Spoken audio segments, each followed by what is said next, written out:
2, 3, 4. Let me tell you about PuckPedia, stats, contracts, and caps. It's all there for you. One-stop shop for your hockey information. It's a hockey sensation. So log on, log on, log on. If you give a puck, go to PuckPedia.com. Welcome to episode 21 of the PuckPedia Hockey Show. Today we welcome on friend of the program, Jason Bukala of the Pro Hockey Group, where Books is breaking down the World Juniors that is starting on December 26th, the best on best tournament of all the young prospects that are going to be future stars of the National Hockey League. And we have the one guy who knows everything about everyone in this tournament. Books gives us a rundown on Team Canada with two of the top draft eligible guys coming up in Gavin McKenna and Keaton Verhoff. We talk about their roster, any surprise cuts we saw from them. And then we also talk about Team USA, back-to-back champions of this tournament. USA is looking to make a three-peat going on. So we'll see what's going on with their roster as well. They have a possible top 5 draft pick on their team in Chase Reed. Then we talk about Sweden a little bit, who has Ivar Stenberg, who's projected to be a top 3 pick in the 2026 NHL draft, as well as some of the guys who are already drafted, including Anton Frondell of the Chicago Blackhawks. And then Books just gives us a rundown of who we should have eyes on, who are some surprise cuts. And it's really, really good episode. And this is one of the best tournaments in the NHL and the hockey world. So make sure you're subscribed to the YouTube channel. And without further ado, let's drop the puck. We now welcome on a very special guest. It's our first third-time recurring guest on the PuckPedia Hockey Show. It's our guy. It's Jason Bukala, expert, founder of the Pro Hockey Group. If you have Sportsnet subscription in Canada, you're seeing his face a lot recently. Books, how you doing today? Doing fantastic. Yeah, it's a busy time of year, Keith, but it's exciting, isn't it? It's a lot of prospect stuff going on, which is right up my alley, and Christmas and the World Juniors is a yearly tradition that I look forward to attending. Yeah, it's my favorite tournament, I think, every year in the hockey world. And I feel like in the States, at least, it doesn't get the right sort of, promotion and marketing ability that it does maybe in Canada. But it's basically World Juniors time. So if you guys are unfamiliar, World Juniors, basically best on best tournament that happens each year with the underagers. So guys that are either drafted and are still playing in juniors, or college, or some of the guys who are draft eligible. So you get to see basically the future of the NHL every single season playing for their countries. Yeah, that's exactly it. It's exactly it. And it's headed to Minneapolis, St. Paul area here over the holiday season, and that's a hockey hotbed in the United States. The hockey's been growing like a grass fire from coast to coast in the U.S. So there's a lot of players on Team USA's roster and rosters all the way up to their Olympic roster now that have home bases in Arizona and California and Texas and all over the place. So this tournament is a coming out party for a lot of these higher end, younger prospects with dreams of becoming NHL stars someday. And I expect the buildings to be rocking and rolling and packed in Minneapolis because they love their hockey in that region for sure. Definitely. And it's an exciting time. And if you're in the States, you can find all of the games over on the NHL network. And also, too, we wanted to hype up because our guy, Jason Bukala, has his Pro Hockey Group scouting reports right on our site at PuckPedia. So if you go to puckpedia.com/scouting-reports, you can find all of Bukala's, great scouting reports that he has from all of his guys over at the Pro Hockey Group. They have 211 players for the 2026 NHL draft prospects. They also have 214 reports for players who are drafted and developing. So if you want to, there's subscription if you want to get all the ratings and the notes that Bukala and his group have, which is by far the great value of these scouting reports. And then there's the free version too, if you just want to see the lists and the scouting pages, but you will not have access to the valuable notes and ratings. But yeah, Books, like we love those scouting reports. Like we mentioned, over 400 reports on the PuckPedia site, and a lot of the players that will be playing in the World Juniors have reports ready to go if you want to get a deeper read on these guys. Yeah, absolutely. There's some reports in there from my staff based around the world on the draft eligible players. The Gavin McKenna's from Canada, who's playing at Penn State. The Keaton Verhoff, another Canadian who's playing at North Dakota. Ivar Stenberg. I don't know that a lot of people know a lot about Ivar, but he's from Sweden and he's playing in the SHL over there. He's challenging at the top of the draft table, if you will, to be a contender for first overall as well. So it's always exciting at this time of year to see those types of youngsters who have even more at stake, if you will, in this tournament. Besides, the other guys who have already been drafted and developing. Obviously, they all want to win for their country, but those types of reports are all found at PuckPedia, and PuckPedia has done a fabulous job. I got to give a shout out to Taylor at PuckPedia for all of the hard work he does behind the scenes on all the visuals and everything. He's relentless. He does a fantastic job. Taylor's a beauty. He's probably reeling a little bit from the Quinn Hughes trade. But if you're in Minnesota, maybe you catch a game with Quinn Hughes there. Taylor's a Vancouver Canucks fan, so not a great week for him. But at the same time, good week for Minnesota and just hypes up the World Juniors. So, Books, without further adu, I think we should just dive right into this. So let's start here with Team Canada. I'd say they're probably the favorites this year to win the World Junior Championships. If you want to take a look at their roster, a couple guys recently just got cut. So basically, Canada announces their initial roster, knowing they've exceeded the limit, and then they cut a few guys. So a couple guys that just got cut recently, I think O'Brien just got cut, as well as Smith, I believe, got cut.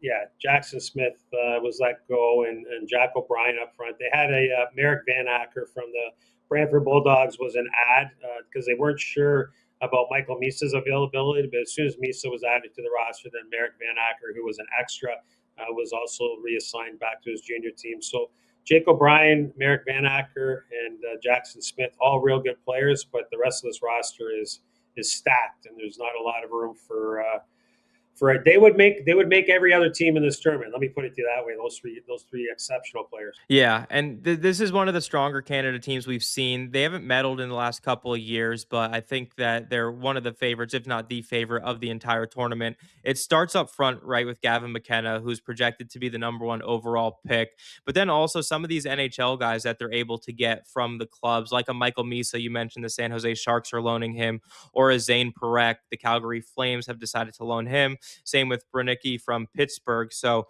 they're getting some talent up front, which is nice. We'll see if Sam Dickinson gets loaned. I think they said they were setting a deadline for maybe tomorrow or the 21st of who Hockey Canada wants those decisions by. But there are some guys, obviously, that won't be made available from the NHL clubs, and Matthew Schaefer leads the list there. Which, could you imagine if Schaefer was on this decor as well? Beckett Seneca too, and Ben Kindle are a couple other guys who are eligible to play. So what are your thoughts on Canada here? Obviously, Gavin McKenna up front, but then they've just got a lot of other players like Porter Martone's really good. Michael Hage is having himself a great year. There's just a lot of really strong guys on this team. Yeah, so up front, we'll start there. Obviously, Gavin McKenna, who was a consensus number one draft prospect heading into the season. He's at Penn State. Previously, played for Medicine Hat in the Western Hockey League in Canada.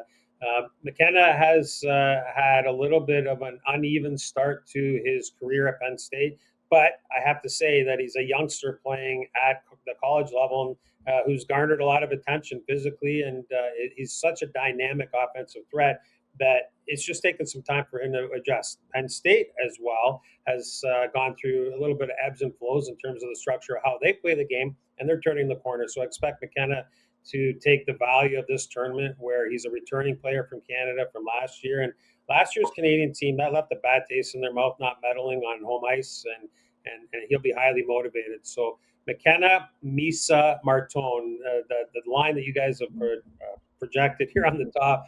Michael Misa was a CHL Player of the Year last year, scored like over 150 points in the Canadian Hockey League. McKenna was right there as well, and then Martone, who's at Michigan State, is a big power right shot forward. It's a real interesting mix there with skill and size and shooting ability. But the one thing that stands out about this entire roster up front is there's no holes at all, Keith. They can literally roll out four lines, and they can play the game any which way you want. If you want to play it, hard in the trenches. Liam Greentree, who's a giant from the Windsor Spitfires. I'm talking about guys that are well over 6'2" and well over 100 or 215 pounds.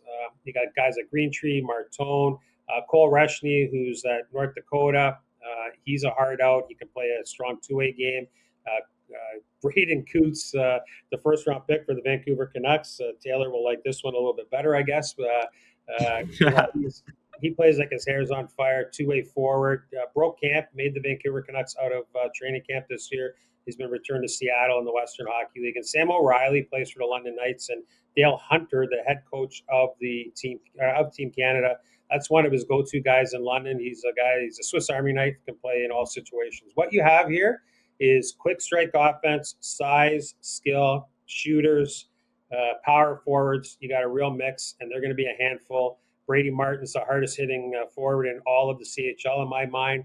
Cole Baudin from the Barrie Colts is a 6'3", 212-pound center in the middle. So it goes on and on. And this group too, like you mentioned, like Michael Meese is obviously loaned from the San Jose Sharks, but you got guys like Brady Martin and Braden Coots this year who got a few games in the NHL. Jet Luchenko last year also played a few games in the NHL. So you actually have some guys with some NHL experience, and like you mentioned, there's no holes in this Canada lineup. It's one of their stronger forward groups that they've brought over the last few years, up and down.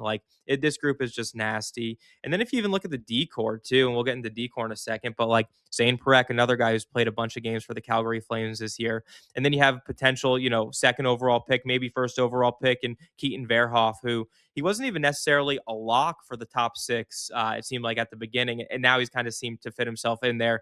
But even a guy like Carson Karels, who's a 2026 draft eligible guy, who's probably not going to see too much ice in this tournament, like he's another guy who's just really strong. And then for first round pick for the New York Islanders, Keishan Aitchison, also just really, really good defender there. Yeah, again, there's a real mix.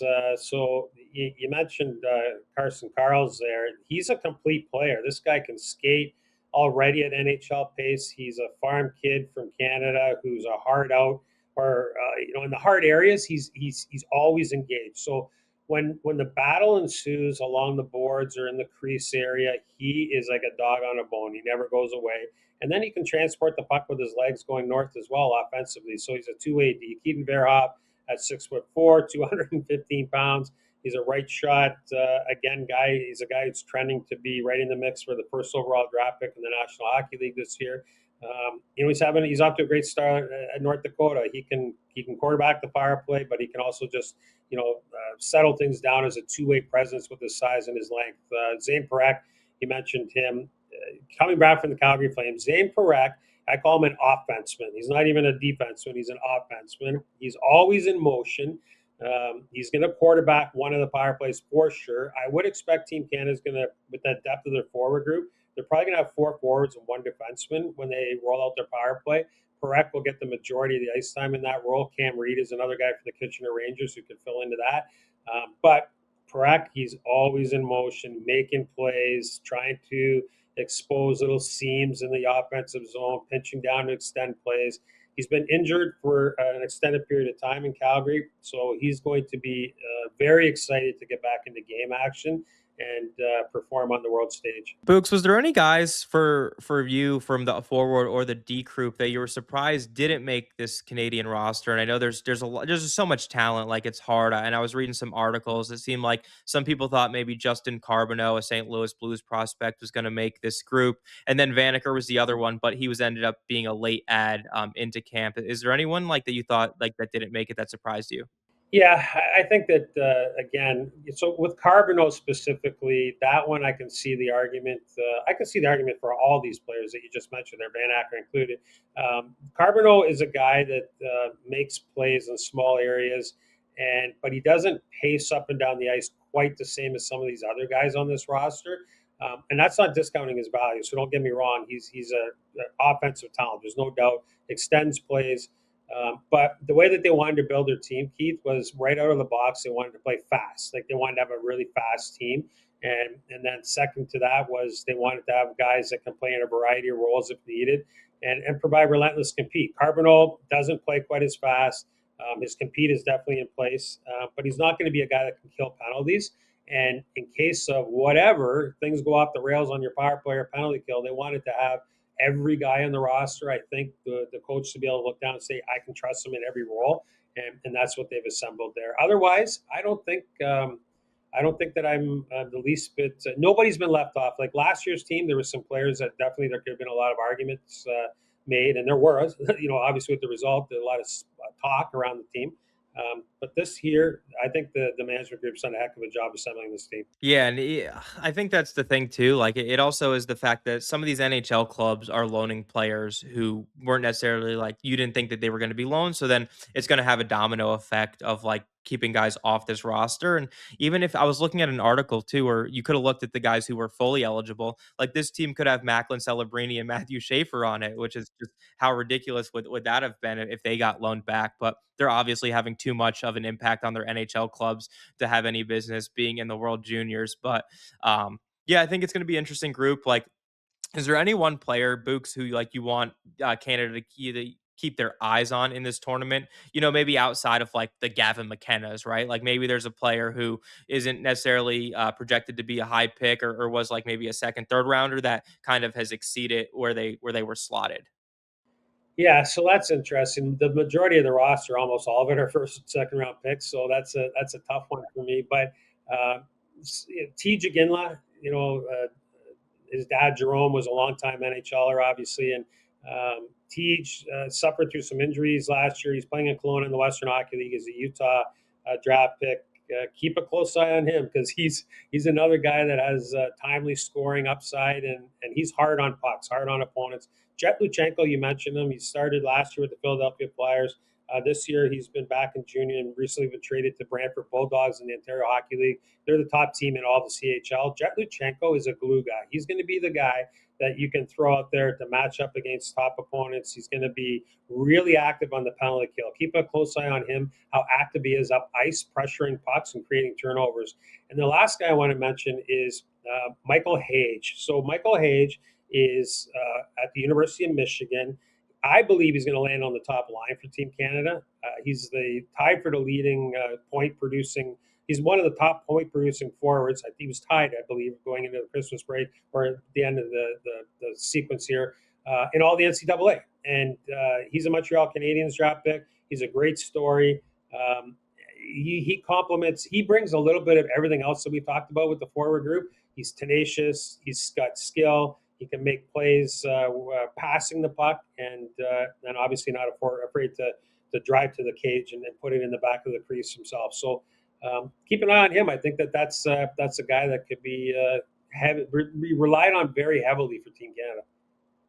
Yeah, and I think in the first exhibition game against Sweden on Wednesday night, he was on a line with McKenna and Brady Martin. You can call that the M line, right? McKenna, Martin, and Michael Hage. So I think they played pretty well together. So I wouldn't be surprised if they kind of get a first look in some of those tournament games once it gets going on December 26th.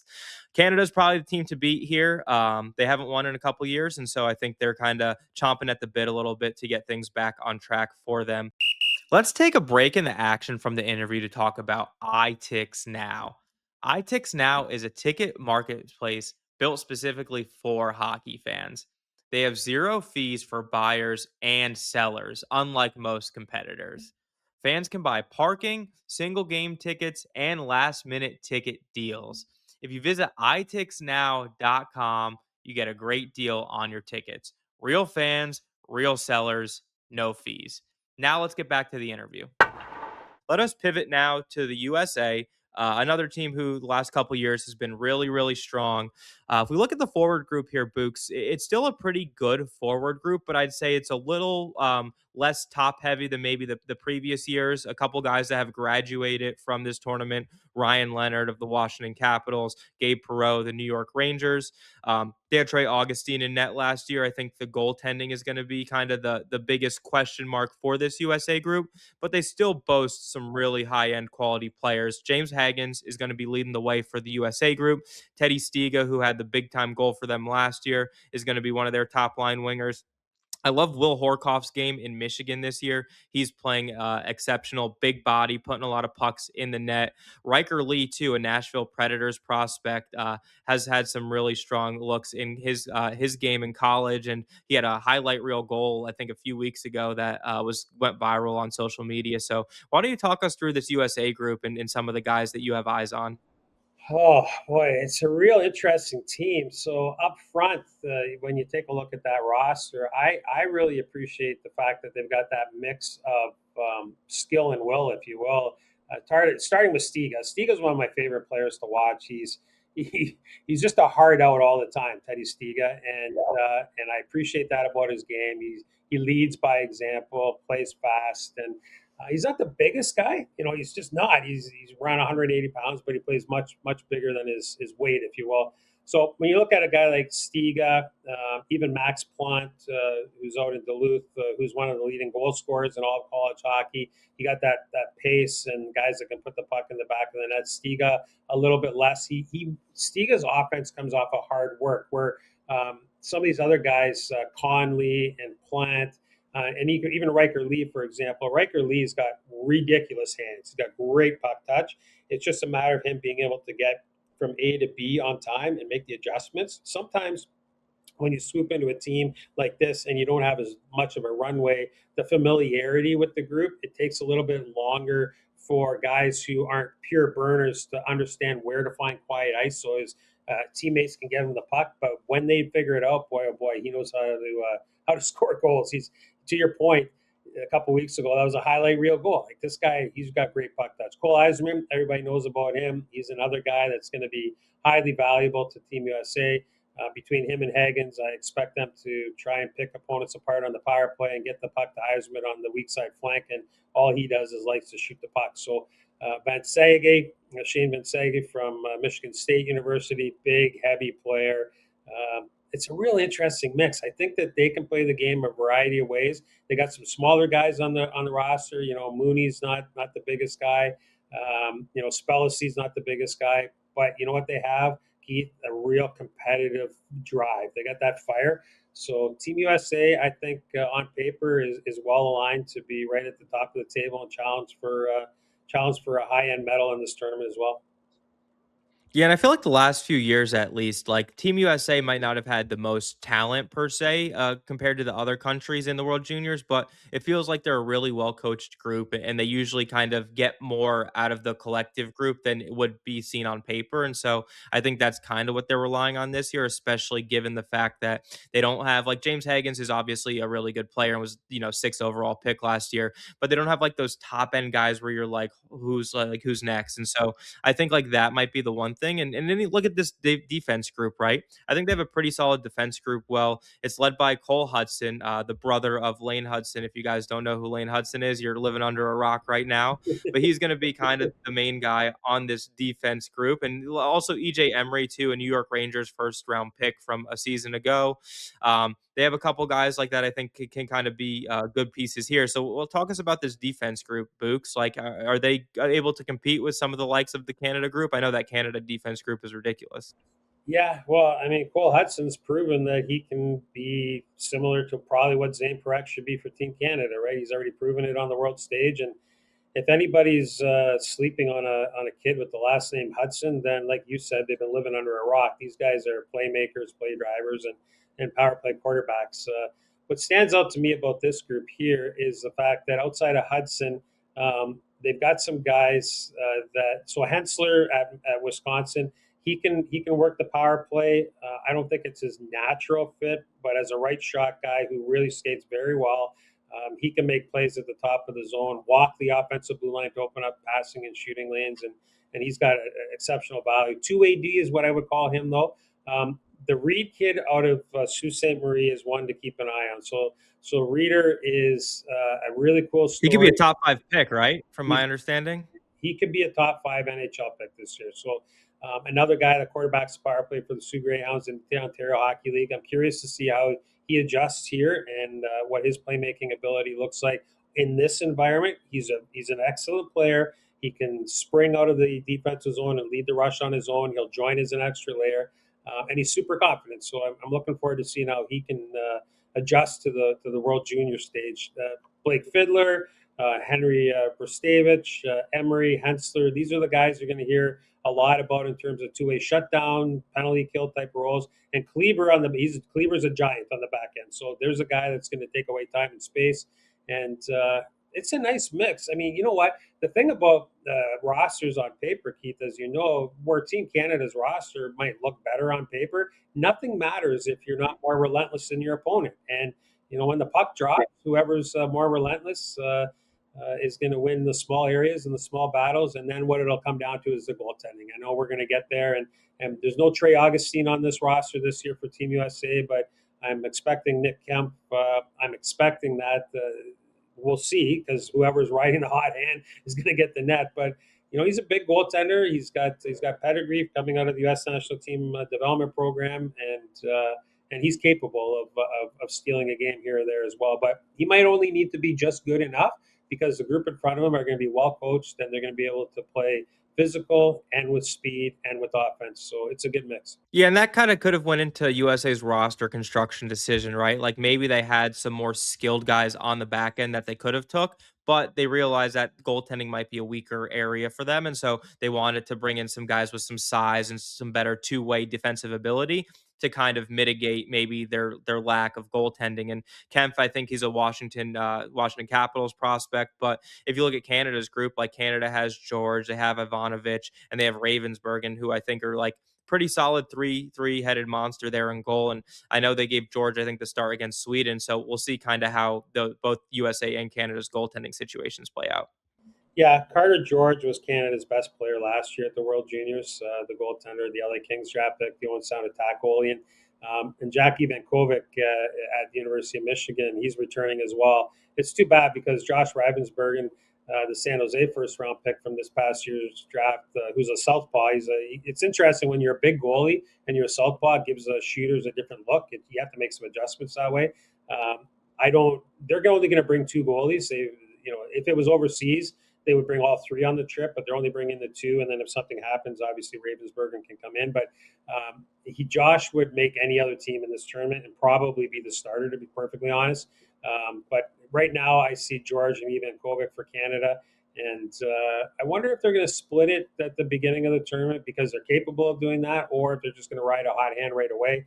They're not messing around, Canada, after the last couple of years where they've really not been very good.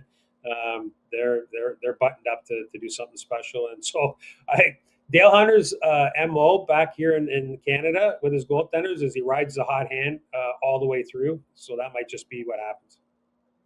Yeah, and in a short tournament, sample size is really small. Like I think that's kind of the approach you have to take. You have to ride the hot goaltender. You can't overthink some of these situations. So we'll see how that plays out for both USA and Canada. Before we move on to the rest of the field here, Books, for USA, were there any kind of surprise cuts similar to the question I asked you on Canada? I was looking just through. I saw JP Hurlburt, who's a 2026 draft eligible. Some people thought he would make the team. Cullen Potter as well, a Calgary Flames prospect. And then I think Will Zellers was a surprise cut, but I'm pretty sure he got added late to camp. And so, any surprises? Maybe those two guys or someone else from USA.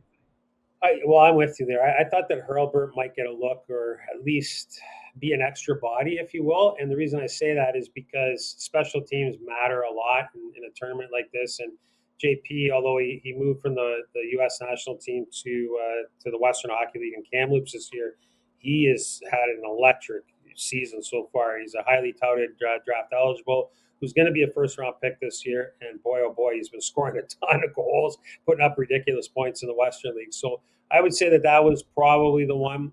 Cullen, the last year at the U18 World Championships in Texas, Potter came in after spending the entirety of his season at Arizona State there, and he was okay, but not as dynamic, I think. And I think that made it left a little bit of a taste, like a residue coming into this here. And those guys are great players. That's the thing. I don't want to sit here and say, well, they're great players, they're great prospects, but I see the way that they tried to build the team, to your point that you just made a few minutes ago. And so on that level, I'm not really that surprised. Yeah, I think that makes a lot of sense. And I think sometimes when you're building these best, teams, you're not necessarily taking the best 20 guys. You're taking maybe the best 5 to 10 guys, and then the other 5 to 10 guys, you're filling out roles that they're going to need to play.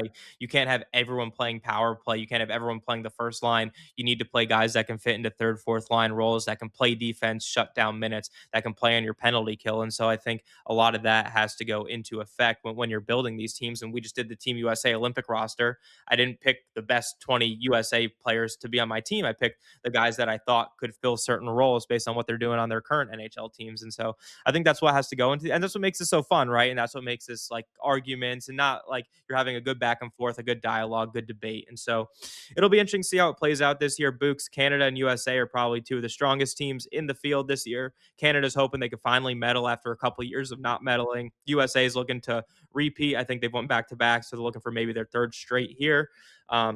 Let's dive in quick to some of the other teams in the field. Let's start with Sweden here. Well, first off, I guess, do you think anyone can challenge US or Canada this year? To me, Sweden has kind of the biggest names, like I mentioned. So Anton Frundell was top 3 pick last year to Chicago Blackhawks. Also on Sweden, they have William Eklund, who was a first round pick to the New York Islanders. And like you mentioned, Ivar Stenberg, who's a 2026 draft eligible, who's challenging Gavin McKenna and Keaton Verhoff for that number 1 overall spot this year. Yeah, Sweden is a team that, on paper, for sure, has enough there to challenge both Canada and the U.S. for a run at the top of the table. And the thing with them is they're on the back end. They've got a mix of defensemen, Sasha Boumedienne, who's playing there at Boston University. I see him quarterbacking one of the power play units, but he's not. He's not a pure, unlike Hudson and unlike Parekh, he's not a pure power play quarterback, but he's a great skater. And so he can transport the puck and he can escape to small areas to make plays. But up front, boy, oh boy, Frondell, Victor Eklund. I'll give you just some names here. Vigo Bjork, I'm just checking all my notes on them. Ivar Stenberg, I really have to mind down on him because what he's doing in Frölunda and the SHL, which is Sweden's top pro league over there, as an underage prospect. It's crazy. Draft, it's crazy. Like the names of the players. So Stenberg's a point a game guy in the SHL as a draft eligible. The names of players that have been in that sort of realm, like the Peter Forsbergs, the Sedin twins, Elias Lindholm, these types of guys. So it gives you an idea. Were they good at hockey, Books? They're pretty good at hockey. Yeah. There's some of them are so good that they're in this thing called the Hall of Fame. So he's floating around in kind of rarefied air there. But Anton Frundell, I'm curious to see how he does here. I think Sweden really has to. Their power play is going to be key to their success. Frundell loves to rip pucks from the weak side. The Chicago Blackhawks first round pick. I think he's more of a shooter than a distributor. But I'll tell you, he scores timely goals, Keith. Like this guy on the international stage, U17, U18, he scores goals at the most important moments of games, and they're going to rely heavily on him because the other guys that they have on this roster, the Eklunds, Victor Eklund, he's a burner, he's a transporter of the puck. But Sweden, I've already watched them play here in the tune-up games, and they're kind of they're curious because they're a little bit buttoned up for what they can actually do, and I think that they're kind of playing rope-a-dope in the pre-tournament games here because they got a lot of skill, and we'll see how it goes. Yeah, I'm excited. And it's always interesting and fun, I think, when you have a lot of star power on some of these other teams that aren't US and Canada. And so Sweden definitely has that this year. Some years Finland has that too as well. How's Finland looking for this tournament? Yeah, Finland's interesting. A lot of what their success is going to be built or predicated around their goaltending, and I'm not sure about their goaltending, to be perfectly honest with you. They've got Kim Saarinen, who's draft eligible. They've got Petteri Rimpinen. Petteri Rimpinen is a smaller goaltender. He's an LA Kings draft pick, a 5th rounder from this past year's draft, but highly competitive, active, butterfly athletic type of a goaltender.